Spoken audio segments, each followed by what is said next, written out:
Existe también otra enfermedad, otra demencia, quizás no tan escuchada, hasta el nombre es raro. De hecho, hasta cuesta a veces pronunciar este nombre, ¿no? Pero no quita que también existen. Quizás ustedes tengan algún conocido o quizás algún ser querido que está diagnosticado con una enfermedad llamada Huntington.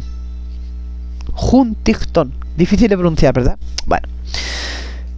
Vamos a escuchar un poquitín la historia de esta enfermedad, ¿no? ¿Qué se sabe de esta enfermedad? Y nos dicen que quizá sea el renombrado cantautor Buddy Guritz, que fue el paciente más conocido de esta enfermedad.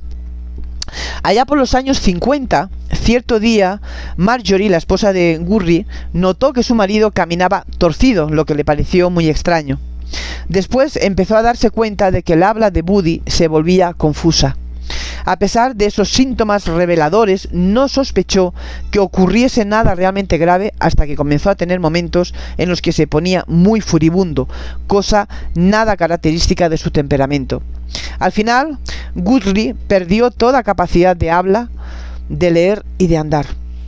La única forma en que podía comunicarse con su esposa e hijos era señalar con el brazo unas tarjetas con las palabras sí y no.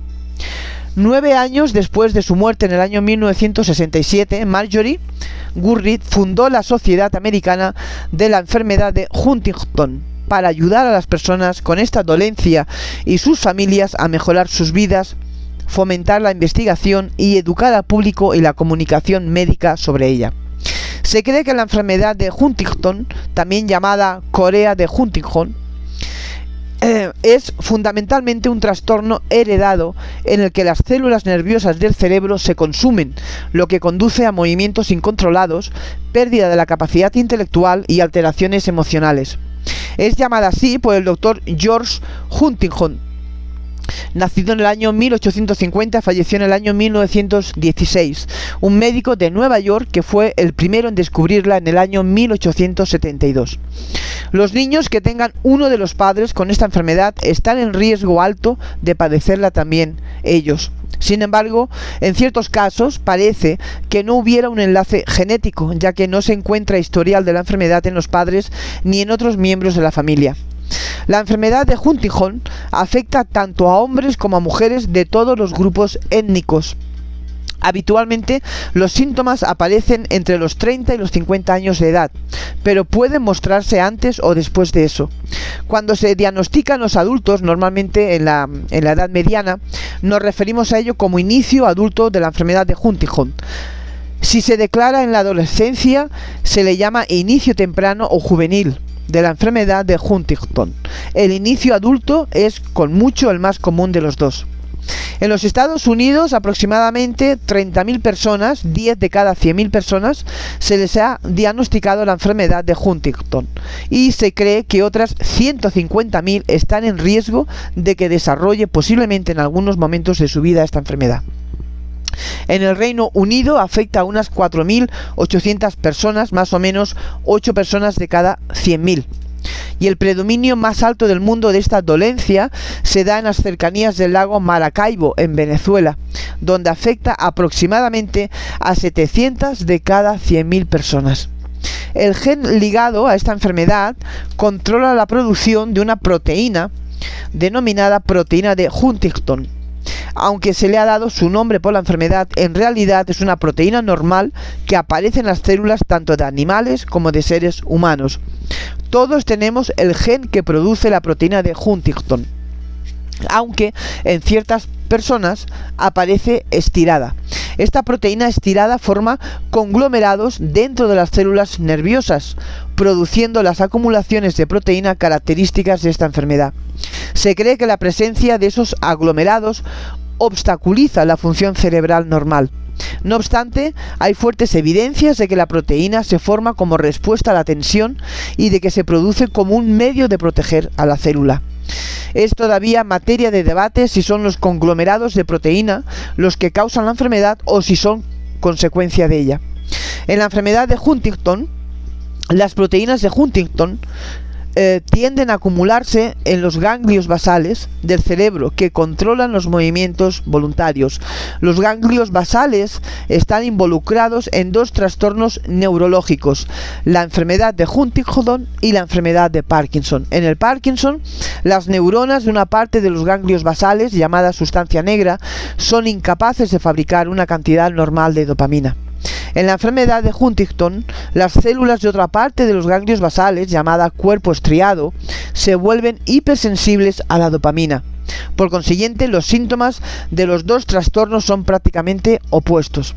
La enfermedad de Parkinson se caracteriza por una pérdida paulatina de la capacidad de iniciar el movimiento, mientras que la de Huntington se caracteriza por una incapacidad de evitar que partes del cuerpo se muevan involuntariamente. Aunque en las dos enfermedades se dan síntomas cognitivos, especialmente en sus dos estados avanzados, los síntomas más importantes se relacionan con la capacidad de iniciar y controlar el movimiento. Así pues, se clasifica a las dos como trastornos del movimiento. Los síntomas físicos se manifiestan primero comenzando con una cierta torpeza que avanza hasta llegar a los movimientos incontrolados como calambres y espasmos musculares, problemas del equilibrio y la coordinación, andar vacilante, mover la cabeza en lugar de los ojos, movimientos lentos, movimientos descontrolados, movimientos precipitados, con sacudidas súbitas de brazos, piernas, rostro y demás partes del cuerpo y dificultad para tragar. Estos movimientos parecen muy extraños, con posturas raras del cuerpo, y los ataques epilépticos pueden sufrirlos entre el 30 y el 50% de las personas con esta enfermedad. La salud mental y emocional también se ven afectadas con el resultado de la pérdida de la memoria, falta de concentración, problemas a la hora de tomar decisiones y formular juicios, cambios en el habla, desorientación, confusión, irritabilidad, alucinaciones, paranoia, depresión y conducta antisocial. Todos los síntomas empeoran progresivamente con el tiempo y la manifestación de los síntomas y el avance de la enfermedad varían con cada persona. La enfermedad de Huntington provoca una discapacidad progresiva que lleva a una dependencia completa de los demás. Las personas afectadas mueren al final de complicaciones como fallo cardíaco o neumonía por aspiración. Las estadísticas indican que aquellos con inicio adulto de la enfermedad viven generalmente entre 15 y 25 años después del diagnóstico. Los que tienen un inicio temprano se ven afectados más gravemente y por regla general sobreviven solo entre 10 y 15 años después del diagnóstico.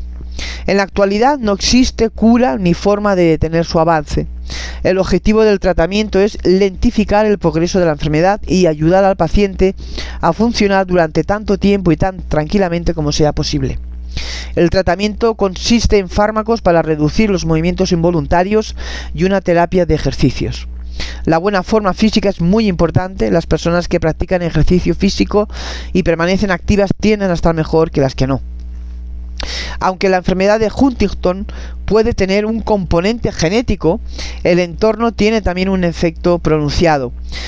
Se conoce este hecho por estudios sobre gemelos idénticos con los mismos genes. Teóricamente, si los genes tuviesen el control total, la enfermedad se desarrollaría en los gemelos idénticos al mismo tiempo.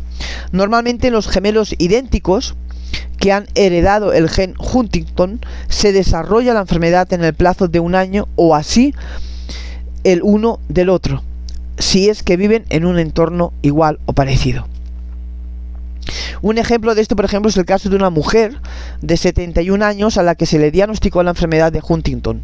El inicio de la enfermedad comenzó 6 años antes del diagnóstico. Sin embargo, su gemela idéntica no mostró síntomas hasta un año después. Es decir, su enfermedad comenzó 7 años después que la de su hermana. ¿Por qué esa diferencia tan grande en el tiempo del diagnóstico, no? Los investigadores establecieron que se debía al entorno. Se ha demostrado que los factores medioambientales influyen sobre la enfermedad de Huntington en animales y en las personas. Así que, de nuevo, se vuelve a confirmar. Recordemos siempre el principio de este tipo de enfermedades neurodegenerativas.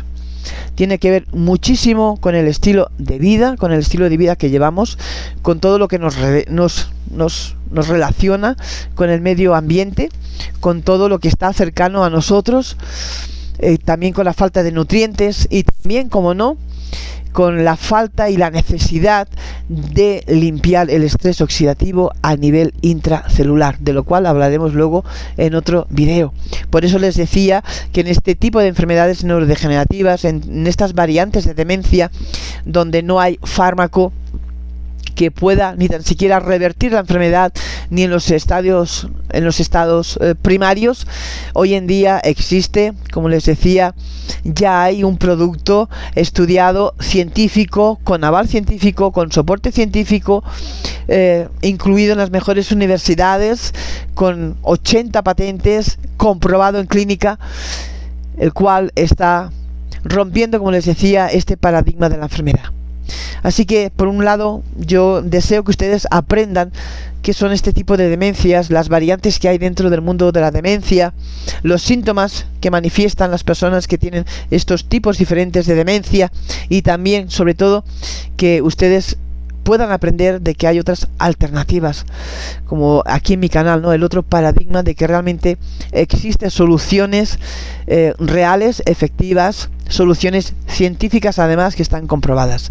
Más adelante les iré explicando cuáles son y por qué realmente podemos decir que rompen el paradigma de las enfermedades. Si el contenido de este canal, el contenido de estos videos lo encuentran útiles y les ayuda a ustedes, compártanlo con conocidos, con compañeros de trabajo, con un vecino. Como les digo, nunca podemos saber que quizás vamos a comprar al mercado y conocemos a alguien y nos explica su historia y nos explica su desespero porque quizás tenga a un ser querido enfermo con este tipo de enfermedades neurodegenerativas. Compartan de este canal. Nos vemos en el siguiente.